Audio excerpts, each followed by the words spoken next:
በተፈጸመ የድሮን ጥቃት 5 ህጻናትን ጨምሮ ከ10 በላይ ንጹሃኖች መገደላቸው ተሰምቷል።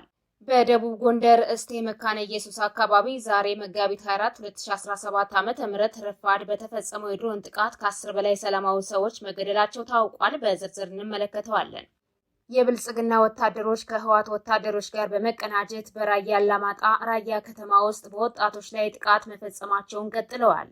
በከተማዋ ካለ ከልካይ እየተንቀሳቀሱ የሚገኙት የህወሓት ታጣቂዎች ሰላማዊ ያልታጠቁ ወጣቶችን በተገኙበት ሁሉ እያፈኑ ከፍተኛ ድብደባ እየፈጸሙባቸው እንዲሁም ደግሞ ወደ እስር ቤት እያስገቧቸው ስለመሆኑ የመረጃ ምንጮቻችን ተናግረዋል። በማዕከላዊ ጎንደር ኪንፋስ በጋላ እየተባለ በሚጠራው አካባቢ በተደረገ ከባድ ውጊያ በርካታ የጠላት ወታደሮች ተደምስሰዋል። በአካባቢው የገባው የፋኖ ኃይል በጠላት ሰራዊት ላይ ከበባ በመፈጸም ባደረገው የማጥቃት ዘመቻ በከባድ መሳሪያ የታጀበውን በርካታ ቁጥር ያለው የጠላት ብልጽግና ሰራዊት ሙትና ቁስለኛ አድርገውታል። አድማጭ ተመልካቾቻችን ይህንንም በዝርዝር እንመለከተዋለን። ጎጃም ሰሜን ሜጫ ብራቃት ከተማ የተፈጸመው ዘግናኝ ጭፍጨፋ የአካባቢውን ማህበረሰብ አስቆጥቷል። እነዚህንና ሌሎች ተጨማሪ መረጃዎችን ይዘናል። አብራችሁን ቆዩ። ወደ ዝርዝር መረጃዎች አልፋለሁ።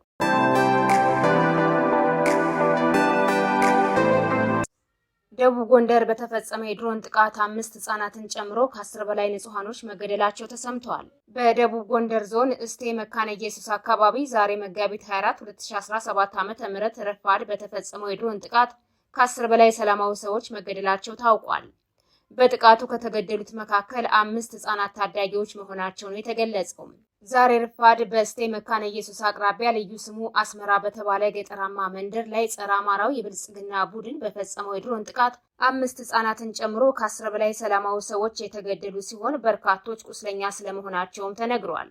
ጥቃቱ የተፈጸመው በቀበሌው በሚገኝ አንድ የመጀመሪያ ደረጃ ትምህርት ቤት ቅጥር ግቢ ውስጥ ስለመሆኑ የተገለጸ ሲሆን የጥቃቱ ሰለባ የሆኑት ተማሪዎች፣ መምህራንና እንዲሁም የትምህርት ቤት አስተዳደር አካላት ናቸው ተብሏል። በተመሳሳይ በትናንትናው ዕለት በጎንደር ቀጠና ኪንፋስ በጋላ ስራሬ ከተማ ላይ በሁለት ዙር በተፈጸመ የድሮን ጥቃት 33 ንጹሃኖች በግፍ መገደላቸው ታውቋል። የብልጽግና ወታደሮች ከህወሓት ወታደሮች ጋር በመቀናጀት በራያ አላማጣ ራያ ከተማ ውስጥ በወጣቶች ላይ ጥቃት መፈጸማቸውን ቀጥለዋል።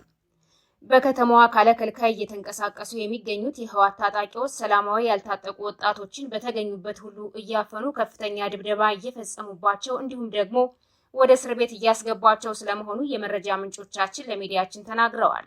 ከአንድ ቀን በፊት በታጣቂዎቹ ድብደባ የተፈጸመባቸው ወጣቶቹ አብዛኛዎቹ ዛሬም ድረስ ሆስፒታል በሕክምና ላይ እንደሚገኙ የተገለጸ ሲሆን በአካባቢው የሚንቀሳቀሰው የብልጽግና ወታደር ደግሞ በኮማንድ ፖስት ስም ወጣቶችን እያደነ ወደ እስር ቤት እያጋዛቸው ይገኛል ተብሏል። በመሆኑም የብልጽግና ወታደሮች ከህወሓት ወታደሮች ጋር በመቀናጀት በከተማዋና በዙሪያዋ በመንቀሳቀስ ወጣቶችን ኢላማ ያደረገ ጥቃት አጠናክረው ቀጥለዋል ሲሉ የመረጃ ምንጮቻችን ገልጸዋል።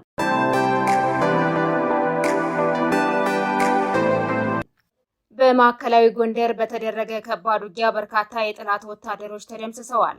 በማዕከላዊ ጎንደር ኪንፋስ በጋላ እየተባለ በሚጠራው አካባቢ የገባው የፋኖ ኃይል በጠላት ሰራዊት ላይ ከበባ በመፈጸም ባደረገው የማጥቃት ዘመቻ በከባድ መሳሪያ የታጀበውን በርካታ ቁጥር ያለው የጠላት ብልጽግና ሰራዊት ሙትና ቁስለኛ አድርጎታል።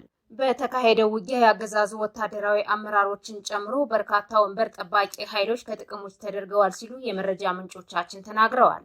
በተመሳሳይ በትናንትናው ዕለት ወገራ አምባ ጊዮርጊስ እየተባለ በሚጠራው አካባቢ ከባድ ውጊያ የተካሄደ ሲሆን በዚህም የፖሊስ አባላትን ጨምሮ በርካታ የብልጽግና ወታደሮች ተደምስሰዋል። በተካሄደው እልህ አስጨራሽ ውጊያ የጠላት መገልገያ የጦር መሳሪያዎች ከነተተኳሻቸው በፋኖ ኃይሎች ተማርከዋል። እንዲሁም ገደብዬ በሁለት አቅጣጫዎች በተካሄደው ከባድ ትንቅንቅ በከባድ መሳሪያ የታገዘ ውጊያ የከፈተው የጠላት ብልጽግና ወታደር ሙትና ቁስለኛ ተደርጎ ተበትኖ ተመልሷል።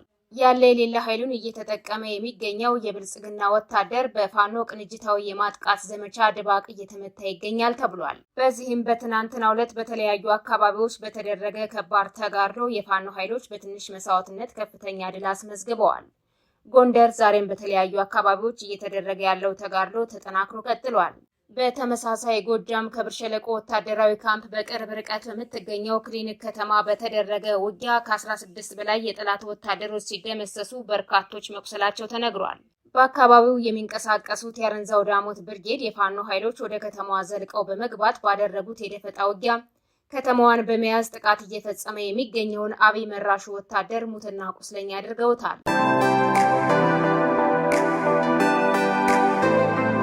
ጎጃም ሰሜን ሜጫ ብራቃት ከተማ የተፈጸመው ዘግናኝ ጭፍጨፋ የአካባቢውን ማህበረሰብ አስቆጥቷል ተብሏል። ከአንድ ቀን በፊት በተፈጸመው ዘግናኝ ጭፍጨፋ የተገደሉት ንጹሃኖች ቁጥር ከ50 በላይ መድረሱ የተገለጸ ሲሆን ስርዓተ ቀብራቸው ዛሬም ድረስ እየተፈጸመ እንደሚገኝ የመረጃ ምንጮቻችን ለሚዲያችን ተናግረዋል። ይህንንም ተከትሎ የአካባቢው ማህበረሰብ በደረሰበት የጅምላ ጭፍጨፋ በከፍተኛ ቁጣ ውስጥ እንደሚገኝ ተጠቁሟል።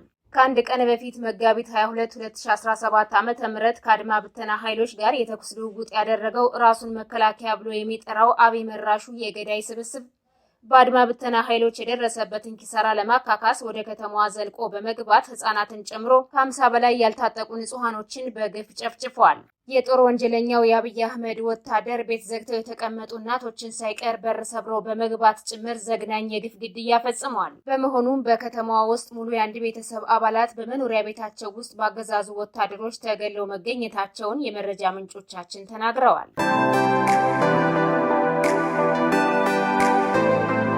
ታግተው ጠፍተው የነበሩ 13 ተጠርጣሪዎች ከ4 ዓመት እስከ 6 ዓመት እስራት ተፈረደባቸው።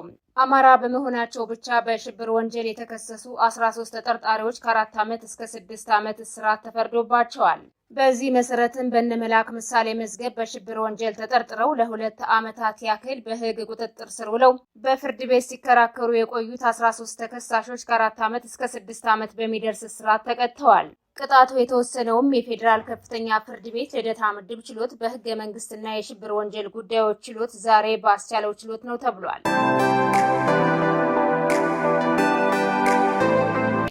በማዕከላዊ ጎንደር ከ20 በላይ የሚሆኑ የብልጽግና ወታደሮች የስምሪት ቀጠናቸውን በመልቀቅ የፋኖ አባላትን መቀላቀላቸው ተሰምቷል።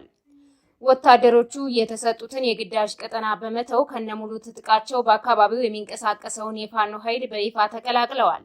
በተለያዩ አካባቢዎች ግዳጅ የተቀበሉ የአገዛዙ ወታደሮች አገዛዙን በመክዳት ወታደራዊ አዛዦችን ጨምሮ የፋኖ ኃይሎችን መቀላቀላቸውን ቀጥለዋል።